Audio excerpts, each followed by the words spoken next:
Bila shaka utakuwa wewe ni mzima wa afya popote pale unapotufuatilia na kutusikiliza, msikilizaji wa Kwetu News 24. Natumai ya kwamba upo mzima wa afya na upo tayari kusikiliza habari zetu na kufuatilia habari ambazo zinakujia kwa muda sahihi kutoka kituo bora cha matangazo cha Kwetu News 24. Usikose kujiabone, usikose kupartaje na kueme ili uwe wa kwanza kupata habari zetu hizi. Msikilizaji, tutatuhama mashariki mwa Jamhuri ya Demokrasia ya Kongo, eneo ambalo M23 pamoja na majeshi ya Rwanda imejiwekea hazina yake ya kuchota mali kila kuchako leo, ikinyanyasa raia pamoja na kushurutisha wachimbaji madini kuweza kufanya kazi kwa ajili yao. Na leo tutazungumzia habari kuhusu raia wa huko Birava ndani ya mji wa Bukavu wanavyosikika wakitoa malalamiko yao, wakilalamikia serikali ya DRC kwa kutaja kuachilia kutokana na M23 inavyowanyanyasa.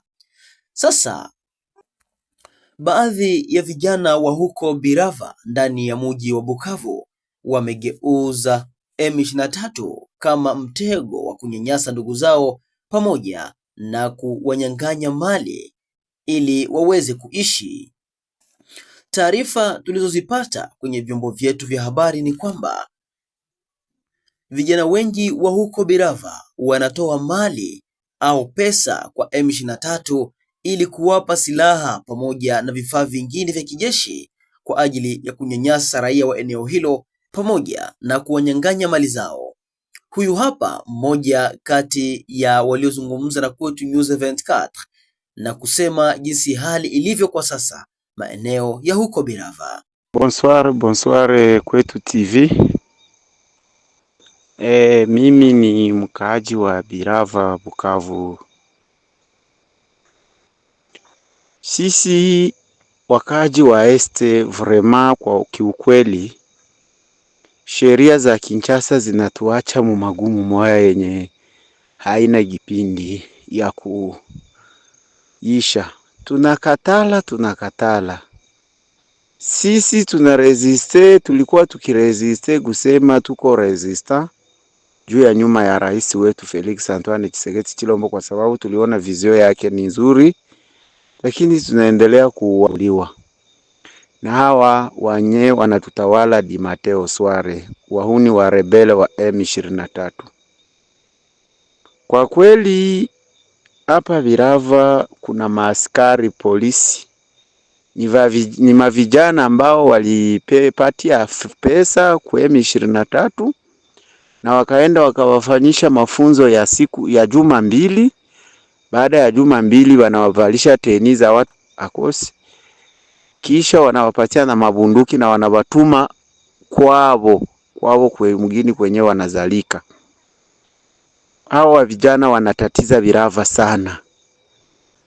Tunateseka sana, mutuambilie Rais Tshisekedi amalize ile badrone wanaiweka juu ya nini kia watajenga inchi vilivyo, kwa sababu tunateseka sana na hao wahuni wa M23 na hatuyaitika takataka. Radio Maendeleo na tuvunja moyo zaidi sana. Radio Maendeleo na tuvunja moyo kupee development yao ya kila siku ya Mungu na wa journaliste wake wote na watu ambao wanajiita sema ni wa societe civile, sijue wa movement kama wa lucha, kama ni movement kama ya nini ya ba recherchere, kama ba ebuteli, kama ba nini, banajiita kila watu wako wanajipatia macheo za huku na kule.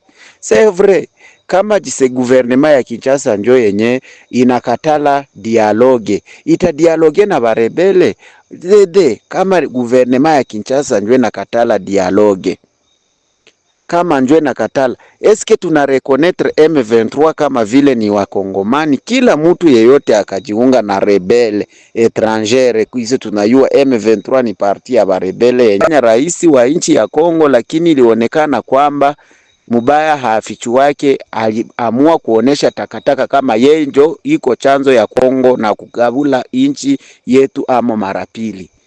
Kwa hiyo tumeisha jua gazabu ya Joseph Kabila haingekuwa vile vile.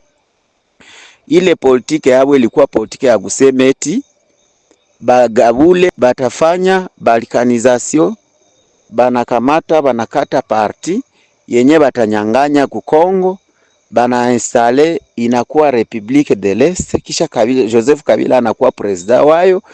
Mimi nasema najitolea, niko shujaa mkongomani, hata jamaa yangu inamalizika M23, niko mafichoni hapa sababu siwezi sungumuza kumugini kwangu, nazungurukiwa na M23. Lakini sasa ushujaa ni ushujaa. Mukiwa na wale wavre wazalendo, wale wenye wanaweza fanya msago, lakini niko tayari kuonesha leo ama kesho, niko tayari kuonesha nyumba ya kila mumoya kumumoya mwenye aliingia mu machafuko, sababu ba mingi banapitia hapa. Kuko bote zinatoka Rwanda zinapitia hapa zinatoka Rwanda busiku, zinadeta watu. Kama kwa uwezo ya rais wetu Felix Antoine Tshisekedi Chilombo akikuwa kuamua kutugombola tena mara nyingine, naomba bafanye marufuko, bapige marufuko kusikuwake bote ya kutoka Rwanda, aseme inatoka ya Birava iingie Rwanda, kusikuwake bote ya kutokea Ijwi ase inaingia Rwanda, kusikuwake. Donc ile trafiki kama Rwanda tabagia, kama hawezi fanya mir de soutenement kuma frontiere, baache tu kila kitu kikuwe kinaingia a travers ya frontiere. Meubu mabisanga wenye bunavusha mabote zinaleta maafa kama baya sana. Kalehe, Luhihi, Ishungu, Lugendo, Birava, Ijwi, Ibinja, na Chinyabalanga, kule kote vrema bale batu banatutesa sana kuvusha mabote za kutoka Rwanda busiku, na zinakosemwa ile vibambazi za kule, na ndio zinaleta madhara mabaya. Asante msikilizaji na mtazamaji wa Kwetu News 24. Kufikia hapo sina la ziada. Asante kwa kuwa nasi katika taarifa hii yetu fupi ya habari za leo. Tukutakie uwe na siku njema. Kwa heri.